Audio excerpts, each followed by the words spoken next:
ah mais avant dañoo amoon ay joueurs dañuy waxante dëgg rek. différence bi bëriwul woon. mais tey moom. bu ñuy wax te football rek tax ñuy wax. Cheikh différence bi tey dafa bëri. si le Sénégal aujourd'hui maximum même la finale de la Coupe d'Afrique là si le Sénégal ne joue contre l'Algérie yàlla nañu yàlla may ndam parce que bu boobaa dama naan là on doit faire attention parce que l'Algérie quand même déjà ils ont un entraîneur et ils ont une équipe. mais par contre nag yeneen équipe yëpp. suñ leen jaxasewul si ñun la ñoo deful lu ñu war a def. ok léegi kon ma appuyer la léegi Togo. benn équipe la bu def ay progrès parce que boo xoolee sur le classement mondial. Togo 38e la nekkoon léegi mi ngi 36. Congo Brazzaville bi ñuy wax ne ñoom ñoo leen mën c'est vrai que dóor nañ leen 2-0 ci qualification Coupe d'Afrique mais retour bi gis nga lu mu demee. c'est foofu sax la critique yi jógee parce que dañoo waxoon Sénégal joué ak kii parce que on avait fait 0-0. kon loolu mooy moo wane ne ce sont des équipes yoo xamante ne. mais on était déjà qualifié. waaw mais xam nga contexte yi mais on s'appuie sur tamit boo qualifié ba pare xam nga tey jii boo qualifié ba pare dem Congo. les joueurs mën na ni ok xam nga li ma bëgg a wax te en plus ils jouent dans leur club. et en fin de saison la woon aussi. mais tey jii nii les joueurs de l'équipe nationale comme ni ma leen gisee man. aujourd'hui te joueur bu nekk damay waxante moom. aujourd'hui la qualification à la coupe du monde moo nekk seen bakkan moo nekk seen xel. et pour loolu je dis waxtaanu équipe nationale bu ñu koy waxtaanee. nan la ñuy def ba gagner qu'est-ce qu'on doit mettre dans la tête de ces joueurs là pour ñu dem gagner Coupe d'Afrique ba pare se qualifier. waaw d'accord mais attends xaaral man xam nga man sànq ba tey man maa ngi toog di déglu El Hadj da nga chargé joueurs yi. surtout yow non attends El Hadj dañuy waxante dëgg man dama lay déglu rek. waaw sànq ba tey yaa ngi ne kii ngay wax. mais dama gis ne da nga bëgg a jël yëpp teg ko ci joueurs yi El Hadj équipe de football. c'est du joueurs yi rek. xam nga ci dara. haut niveau joué nga haut niveau. xam nga luy loolu. équipe. balaa joueurs yi. balaa ngay wax joueurs yi. da ngay njëkk a wax. xaaral dama moom. li may wax ni sax loolu c'est votre conception de voir les choses. non mais man une équipe avant tout. non El Hadj c'est les joueurs d'abord. non El Hadj dugg si terrain parce que. El Hadj waaw El Hadj man bu ma xam nga tey du ma jii Bruno Metsu da est-ce que Bruno mënoon na ma jàllale. doo téye kii bi yëpp di wax sans fa tey man dama la bàyyi parce que invité nga ma bàyyi la ba damay bañ ñu naan. du ma invité de je suis chez moi. waaw d'accord bon d'accord tu es chez toi mais c'est que dama ne équipe. surtout équipe nationale wala club de équipe de football. c'est déjà une organisation. et ci organisation boobu. ku ci nekk dafa am rôle booy jouer. premièrement mooy maanaam les dirigeants dafa am rôle bu ñuy jouer. ñoom bu ñu ko jouer ba pare léegi nag mu des rek le staff technique. le staff technique ak staff médical bu ñu paree léegi nag joueurs yi la waaye. yow sànq da nga ne boutiquier joueur la. joueur yi ba mais kaay dem la wax benn affaire yow El Hadj bi nga daan jouer mais entraîneur bi la daan teg ci ay système yoo xam ne vraiment di nga mën a déjouer plan adversaire bi. non waxamee ma dégg nga plan adversaire bi da nga koy déjouer mais le problème aujourd'hui dëgg la joueurs yi am nañ ci pàcc mais dama ne tey jii ce qui s'est passé ak xaw ma Eswatini ak Congo. ñu andil la benn système boo xam ne yow maîtrise yow xamuloo ko. nga bëgg a dugal joueur bi ci benn carcan boobu. comment il va faire. li am ba am mooy na affaire bi njëkk a commencé ci parce que déjà aujourd'hui qu'on se dise la vérité. sur le plan de l'organisation en équipe parce que équipe nationale du Sénégal léegi y a l'État du Sénégal qui est là. qui fait tout. et dama koy répéter souvent. man maa daaxee critiquer la politique sportive de Macky Sall. mais en équipe nationale ce qu'il fait benn président def ko fi. kon nag léegi nag bu ñu waxee loolu la nag ba tey li na xam léegi lu des mooy maanaam entraîneur bi comment gagner d'abord kan la c'est l'entraîneur comment gagner. c'est l'entraîneur d'abord. mais yow tey jii dama gis rek yow da ngay charger. comment gagner dëgg li mu wax. comment gagner c'est l'entraîneur. waaw mais kan mooy tax entraîneur bi gagner. c'est les joueurs. mais entraîneur mooy teg dara mooy di placé encore damay dellu si. non damay dellu si li mu wax balaa may fàtte benn affaire damay dellu si li mu wax. xam nga football dafa changé avant entraîneur moo gën a am solo joueur. aujourd'hui joueur moo gën a am solo entraîneur. la preuve aujourd'hui tous les grands clubs ils font une équipe autour du grand joueur. Gomis. waaw. Balma entraîneur am na solo. parce que il faut que. ñu respecter que et tout ça mais li gën a am solo Gomis. tey mën naa la ko wax ak tout le respect que je devais à Bruno Metsu. et à mes entraîneurs. j'ai jamais écouté mes entraîneurs parce que sur le terrain c'est man dama gëm ne man maa war a régler problème bi.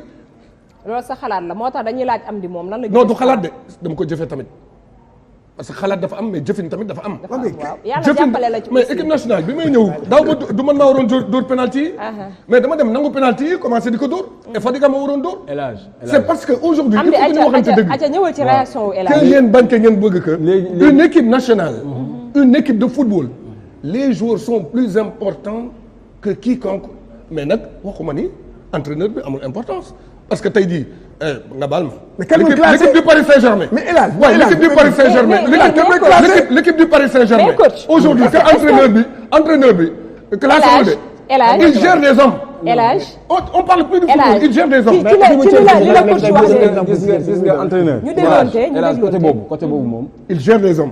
côté boobu mën naa la wax ne la y a des jours ñuy jël seen responsabilité nga ñëw ne coach bi dugal la nga ne man damay def lii yàlla daf mu tombé mais dama ne la 90% c'est l'entraîneur parce que tey jii ma jox la benn cas encore Chelsea dina ñëw indi Lampard ñun avec toute carrière moo def yëpp dafa ñëw taxaw mënul yóbbu équipe bi kan la andi Tuchel li nga xam ne pion bi doon manqué ci biir la ñëw dugal il a changé tout Tuchel moo ko def loolu moom changement d'entraîneur la loolu entraîneur moo ñëw changé li ngay wax nag dëgg la parce que yenn jours yi nga xam ne dañ du ko di xam nga li may wax dara mënu ko dindi parce que d'accord naa Tuchel ndaanaan la mais xoolal mais ma wax la benn affaire mais s'il avait pas les joueurs. waaw mais joueurs yooyu ñoo fa nekkoon oui mais lan laa la wax. ñoo fa nekkoon lan laa leen wax. le football avant tout dès le début dès le début dama ne le football est mental et moral. avant tout Tuchel bi muy ñëw. waaw mais dafa ñëw dafa daan ak fi muy woo nii joueurs yi. est-ce que ñoom bu ñu la dégloo Thiaw ci li ngay wax. est-ce que mënul indi malentendu seen diggante ak Aliou Cissé. bu fekkente ne da nga leen di woo non c'est que les joueurs sont intelligents madame. non c'est aujourd'hui il a bien fait de faire ça il est dedans maintenant xam nga tànk kii wax na benn affaire nee na El Hadj sànq Gomis wax na benn affaire mu ne El Hadj yaa ngi chargé joueurs yi c'est que c'est pas une pression c'est une bonne pression mais il y a une chose qu'il faut c'est une réalité que le Sénégal doit gagner. mais c'est que man je parle d'une réalité aujourd'hui man waxuma waxu football dama ne que muy Bruno Metsu ñun xam na bu baax li mu ko wax entraîneur day tey jii man bu may jouer entraîneur mën na wax am di xam na dara nii la ñuy jouer nii man ko non coach la mère de franchement dama lay wax dëgg nii la ñu war a def wala nii de mais dañuy waxtaan dañuy dialogue avant loolu daawul woon am autant avant entraîneur lii la daan wax lii la mais léegi waxtaan bi dafa bëri tellement yaa ngi dégg que entraîneur bi mën na sax di jàng si joueur yi. est-ce que Aliou Cissé am na nopp ci ñi nga xam ne ñoom ñoo di joueur yi ba li nga sañoon ni tey kenn sañ ko mën ko sañ mais c'est pas que am nanu c'est ce que je dis à mes jeunes frères encore un joueur comme Edouard Mendy un joueur comme Sadio Mané un joueur comme même bu fekkee Aliou du def loolu man su ma toogee leen moom dama ne man li ma koy njëkk wax bu fekkee dañuy wax bu fekkee du def loolu da ngay war a waxtaan ak say leader dans chaque équipe au monde on le fait les leaders da nga leen di woo ba ñëw ngay wax ak ñoom parce que ñoom ñoo lay relier leneen li ci vestiaire yi parce que tey mën nañu jouer avec les mots comme ne ñoom Cheikh ni ñu koy defee ak ñoom Cheikh Tidiane Gomis sànq ba léegi ni ñu koy defee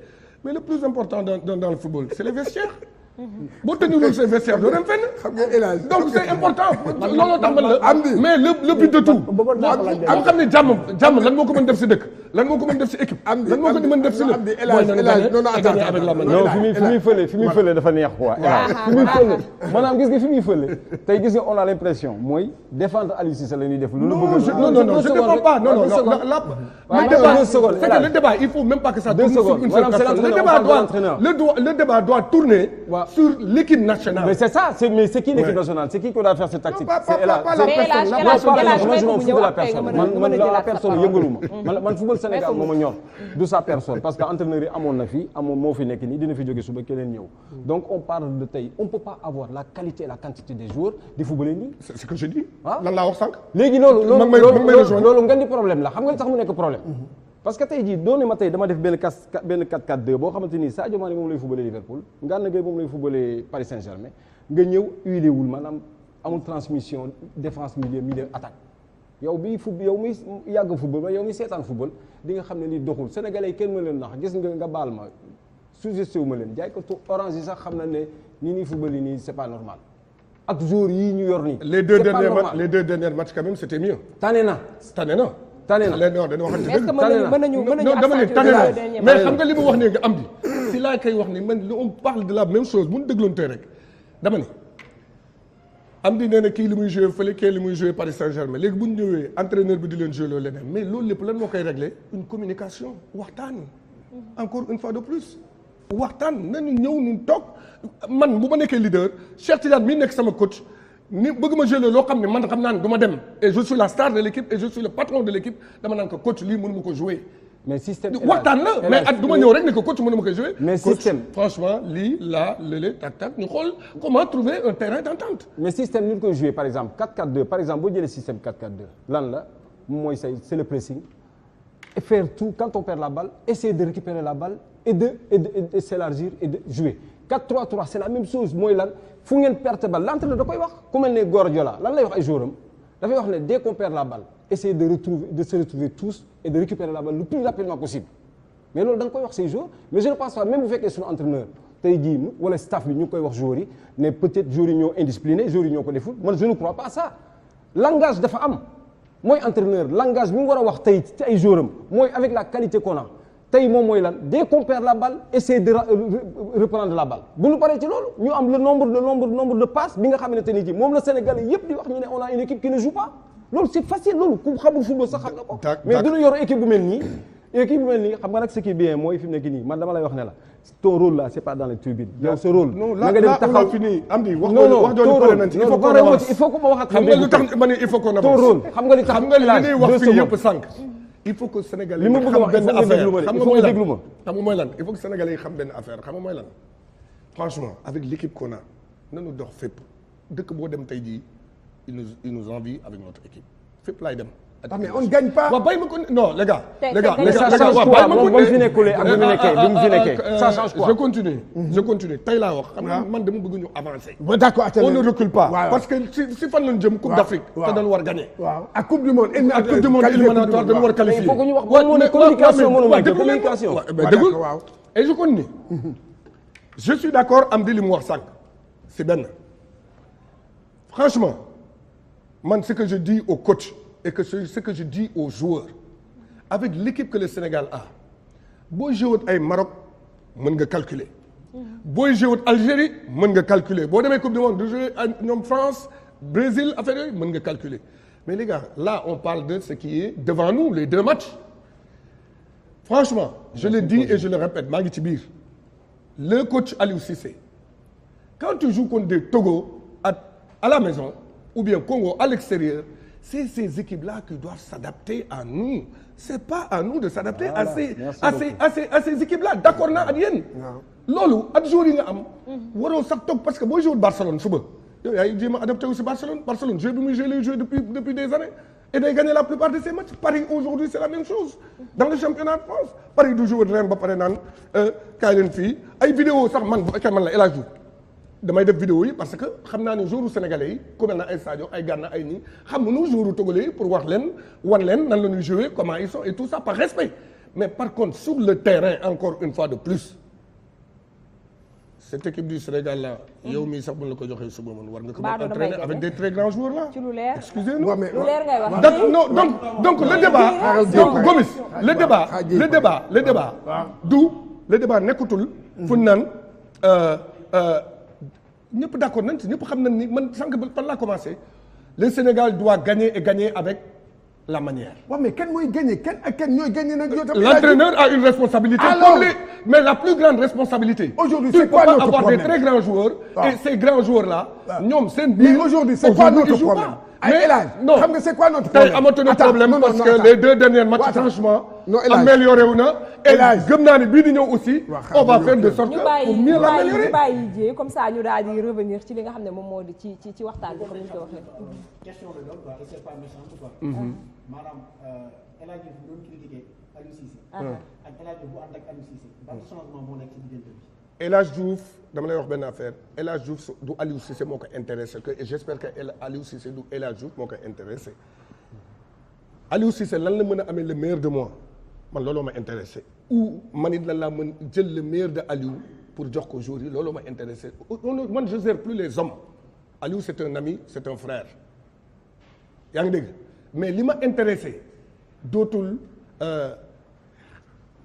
Aliou ak El Hadj seen problème c'est que on est là pour le Sénégal comment on peut amener notre savoir.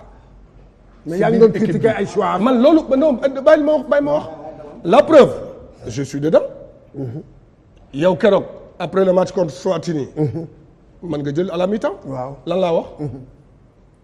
on ne joue pas bien. voilà waaw wax naa ko. dëgg la yow yaa ma jël si à la mi-temps. dëgg la mais c'est que dëgg bu ma ko waree wax dama koy wax man nekkuma fi pour raay kenn wala quoi que ce soit dama ni mon rôle aujourd'hui c'est xam nan laa mën a def pour apporter quelque chose à cette équipe-là et je demande à tout le monde de faire la même chose man loolu rek laa wax mais après la personne d'Aliou Cissé non du Aliou Cissé laay défendre je défends le coach du Sénégal. ok on est d'accord. Et mais le coach avant le match et avant le match man li ma bëgg léegi avant le match après le match aussi ba ma waatee Cheikh Tidiane dama fiy toog mais tey jii comment faire li may wax joueurs yi mooy li ma leen di wax nii et suba tamit moom laa leen di waxaat. mais li ma bëggoon wax man mooy ce qu'il dit peut-être moom la concerné c'est moom la concerné waaye li may wax rek moom dafa jàpp damay ne fi di sànni ma xeer mais damay wax li nga xam ne parce que tey ñaar élage xam nga élage et je t'aime bien comme ça.